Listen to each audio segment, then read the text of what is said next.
How to fix fail to accept family invite on Steam. I'm gonna explain why this happens and how you can fix it. Basically, this happens because Steam has a system that detects whether you are in proximity, in close proximity to that person whose family you are trying to join. So how can we fix that issue? You will need to sign into your friend's account. So here you will open up Steam, sign out of your own account, and then sign into your friend's account on your PC.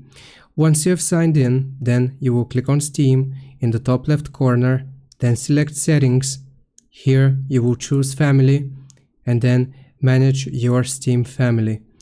From here you will choose Invite a member, and you wanna find yourself on your friends friends list, yeah, and then you will invite them to that family, or you will invite yourself to that family.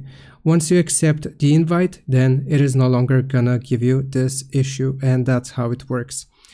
I hope this answers your question. Leave a like and subscribe, and I'll see you next time.